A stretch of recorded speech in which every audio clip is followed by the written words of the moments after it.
بسم اللہ الرحمن الرحیم۔ السلام علیکم۔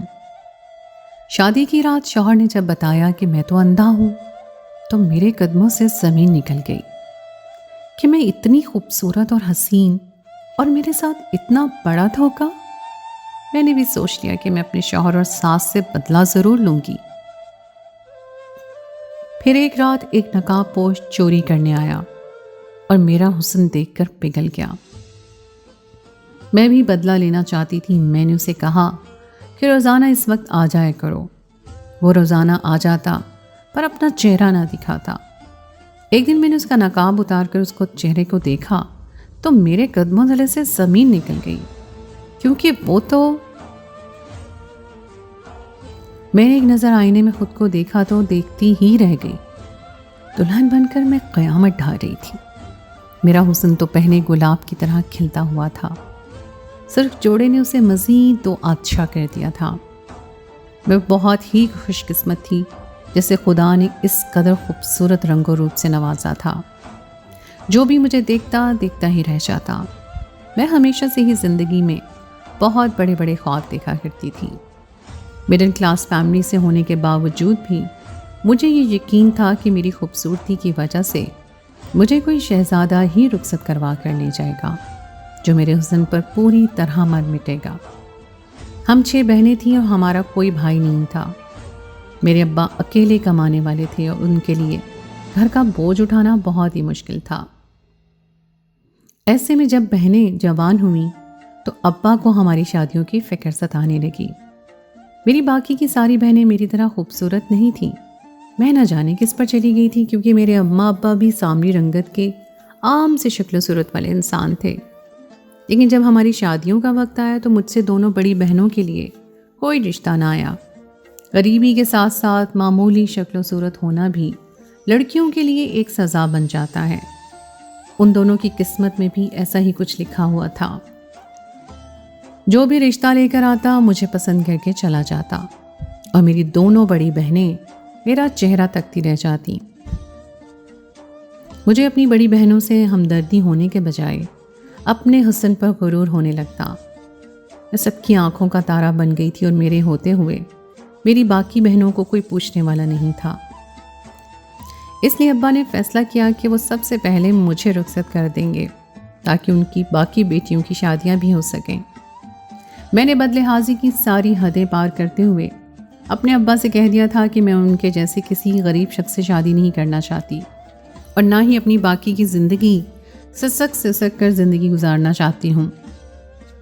مجھے کسی امیر شخص سے شادی کرنی تھی جو میری تمام خواہشات پوری کر سکتا اور میری طرح مکمل اور خوبصورت ہوتا۔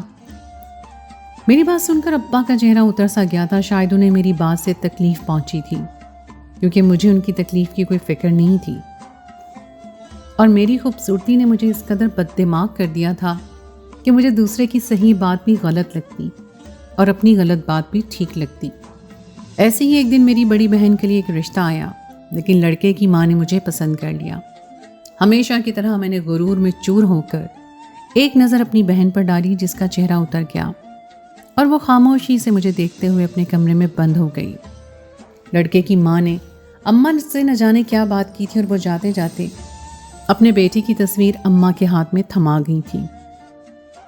جیسے ہی وہ گھر سے باہر نکلی تو میں نے چپکے سے دروازے کی اوٹ سے دیکھا تو یہ دیکھ کر میری آنکھیں حیرت سے پھیل گئیں کہ وہ بہت بڑی سفید گاڑی میں آئی تھی جس کے آگے کی سیٹ پر ڈرائیور بیٹھا ہوا تھا۔ ان کے جاتے ہی میں نے اماں سے لڑکے کی تصویر مانگی تو اماں نے گھور کر مجھے دیکھا اور مجھے اماں کی الماری کے اوپر رکھی ہوئی تصویر نظر آ گئی۔ اس لیے میں نے جھٹ سے تصویر اٹھائی اور اماں کے کمرے سے بھاگ نکلی۔ چھت پر آ کر میں نے سکون کا سانس لیا اور جیسے ہی تصویر پر میری نظر پڑی تو میں تو پلک چھپکنا بھول گئی۔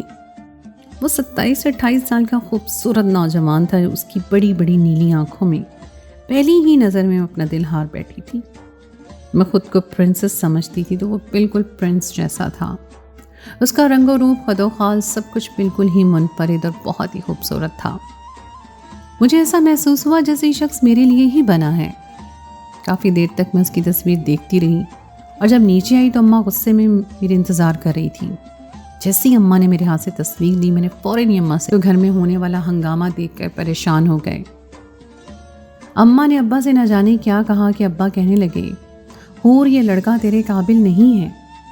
ابا کی بات سن کر مجھے پتنگے لگ گئے کہ اماں کے ایک جملے پر ہی ابا نے یہ فیصلہ کیسے کر لیا تھا۔ میں نے ہاتھ میں آئی ہر چیز توڑ دی اور خود کو کمرے میں بند کر لیا۔ اماں نے مجھے لاکھ سمجھانے کی کوشش کی لیکن مجھے کچھ بھی سمجھ نہیں آیا اور اماں نے تنگ آ کر میرا رشتہ طے کر دیا۔ وہ لوگ ہتھیلی پر سرسوں جمائے بیٹھے تھے۔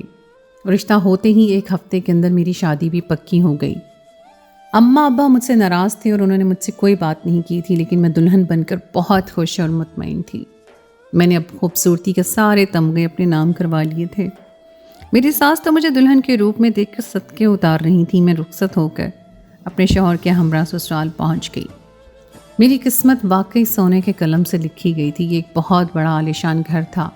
جس کمرے میں مجھے بٹھایا گیا تھا وہ کسی محل کے کمرے سے کم نہیں تھا۔ میرا نام حور رہا تھا اور مجھے ایسا محسوس ہو رہا تھا جیسے میں کسی جنت میں آ گئی ہوں۔ تھوڑی ہی دیر میں میرے شوہر زہیب حیدر کمرے میں تشریف لائے۔ میں چہرے پر گھونگھٹ ڈالے اس کے دھیمے دھیمے قدموں کی چاپ سن رہی تھی۔ جذبات کی روانی سے میرا وجود کانپ رہا تھا۔ میں منتظر تھی کہ کب زہیب میرے پاس آ کر بیٹھے اور میرے حسن کے قصیدے پڑھیں۔ مجھے یقین تھا کہ میرے حسن پر پوری طرح مر مٹے گا اور پھر زندگی بھر میرا غلام ہو کر رہے گا۔ زہیب میرے پاس آ کر بیٹھا تو اس نے اپنے ہاتھ سے میرے چہرے کو چھونے کی کوشش کی۔ میں آنکھیں بند کی اپنے چہرے پر اس کی انگلیوں کو محسوس کر رہی تھی۔ میں نے سن رکھا ہے کہ تم بہت حسین ہو۔ میں تمہیں دیکھ تو نہیں سکتا لیکن ساری زندگی اپنی انگلیوں سے تمہیں محسوس کر سکتا ہوں۔ زہیب کے لفظوں نے میرے سر پر آسمان گرا دیا تھا۔ میں صدمے میں زہیب کے چہرے کو دیکھنے لگی اور اس کے چہرے پر چھائے تاثرات نے مجھے سمجھا دیا کہ وہ مجھے دیکھنے سے قاصر ہے۔ کتنے ہی لمحے بے یقینی میں گزر گئے اور جب مجھے یقین آیا تو ایسا لگا کہ کسی نے میری آنکھوں سے سارے خواب نوچ لیے ہوں۔ میں اپنے جس حسن پر نازا تھی، میرا شوہر میرے وہی حسن کو دیکھ بھی نہیں سکتا تھا۔ میرے اندر بدلے کی آگ نے جنم لے لیا تھا۔ مجھے اپنے شوہر اور ساس سے نفرت ہو رہی تھی جنہوں نے اتنا بڑا سچ چھپا رکھا تھا۔ زہیب میرے پاس ہونے کے باوجود بھی مجھ سے بہت دور ہو چکا تھا کیونکہ میرے دل میں اس کے لیے کوئی جذبات باقی نہیں رہے تھے۔ زہیب میں اور تو کوئی کمی نہیں تھی لیکن وہ اندھا تھا۔ میں جو اپنے حسن سے اسے زیر کرنا چاہتی تھی، میرے سارے ارادے خاک میں مل گئے تھے۔ میرے اندر ایک بے چینی سی بھر گئی تھی۔ میں چاہتی تھی کہ میرا جیون ساتھی مجھے دیکھے، میرے حسن کی تعریف کرے، مجھے سراہے، میرا دیوانہ ہو جائے، لیکن ایسا کچھ بھی نہیں ہوا تھا۔ میں شادی کے بعد اپنے گھر بھی نہیں گئی تھی۔ میں اپنی بہنوں کا سامنا نہیں کرنا چاہتی تھی۔ میں انہیں خود پر ہنسنے کا موقع نہیں دینا چاہتی تھی کیونکہ یہ شادی میں نے اپنی مرضی اور زور زبردستی سے کی تھی، اور یقیناً میرے ماں باپ یہ جانتے تھے کہ زہیب ایک اندھا شخص ہے۔ ایک ایک دن قیامت کی طرح گزر رہا تھا۔ میں جب بھی زہیب کو دیکھتی تو میرے اندر کی ایک آگ جل اٹھتی، اور اپنی ساس سے تو مجھے اس قدر نفرت ہو چکی تھی کہ میں ان سے بات کرنا بھی گوارا نہیں کرتی تھی۔ شادی کے ایک ہفتے کے بعد زہیب کے دوست نے مجھے اور زہیب کو شادی کی خوشی میں دعوت دے کر اپنے گھر بلایا۔ پہلے تو میں نے صاف انکار کر دیا، لیکن جب زہیب نے زبردستی کی تو میں بہت ہی برے دل سے اس کے ساتھ چلی گئی۔ زہیب کے کہنے پر میں بہت ہی اچھی طرح تیار ہو گئی تھی، لیکن وہاں جا کر میں مزید احساس محرومی میں مبتلا ہو گئی۔ زہیب کا دوست اپنی بیوی کے آگے پیچھے گھوم رہا تھا جبکہ وہ ایک عام سی شکل و صورت والی سانولی سی عورت تھی۔ زہیب کے دوست اخلاق نے سلام کرنے کے بعد سے لے کر کھانا کھانے تک ایک نظر اٹھا کر میری طرف نہیں دیکھا تھا۔ وہ تو اپنی بیوی رانی کے پیچھے ایسے لٹو تھا جیسے وہ کوئی حسن کی دیوی ہو۔ رانی میرے مقابلے میں کچھ بھی نہیں تھی، لیکن اخلاق اس کی تعریفوں کے پل باندھ رہا تھا۔ میں سارا وقت ان دونوں کو دیکھتی رہی اور جب گھر واپس لوٹی تو میرا دل ہر چیز سے اچاٹ ہو چکا تھا۔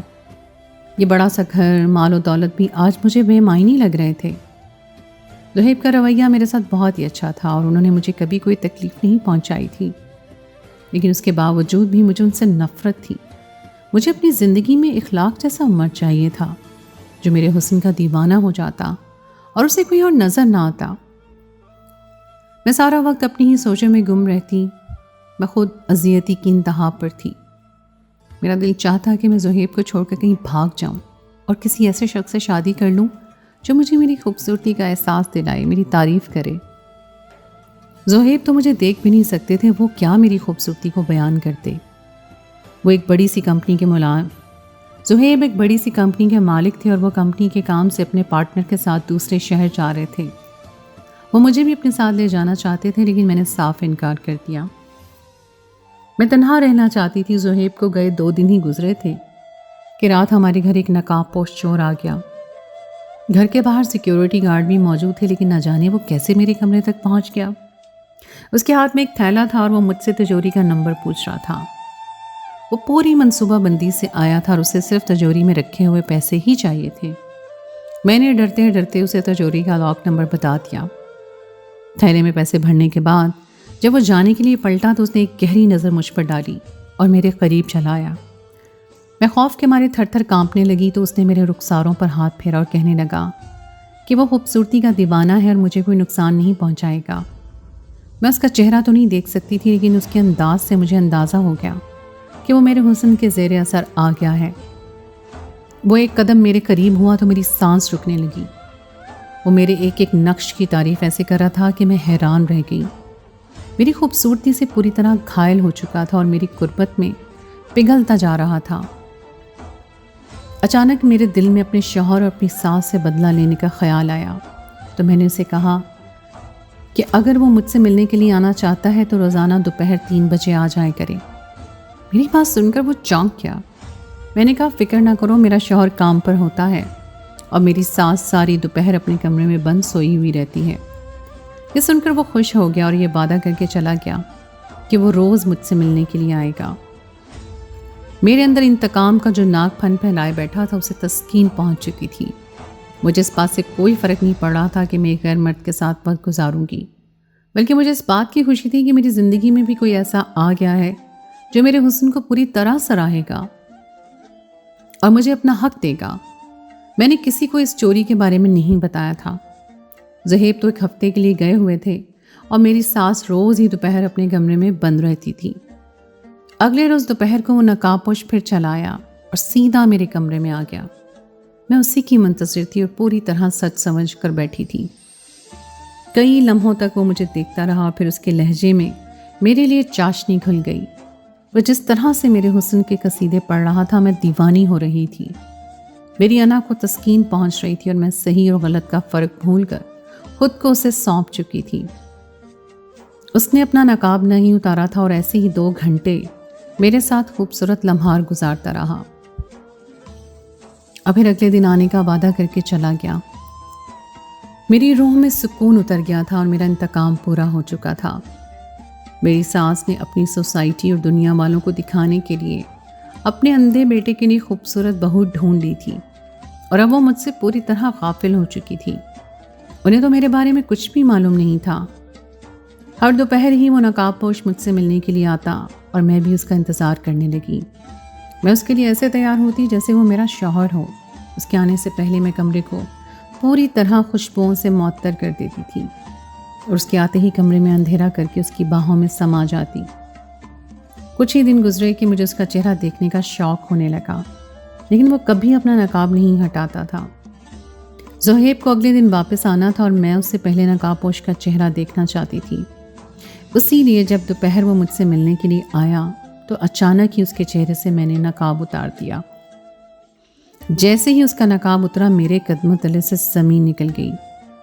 وقت رک سا گیا تھا اور میرے لیے سانس لینا بھی تو بھر ہو گیا تھا۔ مجھے اپنی آنکھوں پر یقین نہیں آیا تھا کیونکہ وہ شخص کوئی چور نہیں تھا۔ میں نے لڑکھڑاتی زبان سے پوچھا کہ یہ سب کیا ہے؟ وہ کہنے لگا کہ تم جو چاہتی تھی میں نے وہی تو کیا ہے، پھر تمہیں کیا اعتراض ہے؟ تمہیں اپنے حسن کی تعریف سننی تھی، میں نے بہت اچھے سے تمہاری تعریف کی اور تمہارے اندر جلتی آگ کو بجھا دیا۔ میں نے دھکا دے کر اسے خود سے دور کیا۔ میرے وہم و گمان میں بھی نہیں تھا کہ وہ میرے ساتھ وقت گزارنے والا کوئی اور نہیں بلکہ میرے شوہر کا دوست اخلاق ہے۔ وہ مسکرا کر کہنے لگا کہ اتنے دنوں سے میرے ساتھ خوش ہو تو آج میرا چہرہ دیکھ کر کیوں کانپ رہی ہو؟ میں بہت اچھی طرح جانتا ہوں کہ تم اپنے اندھے شوہر کے ساتھ خوش نہیں ہو اور میں بھی اپنی بدصورت بیوی کے ساتھ نہیں رہنا چاہتا۔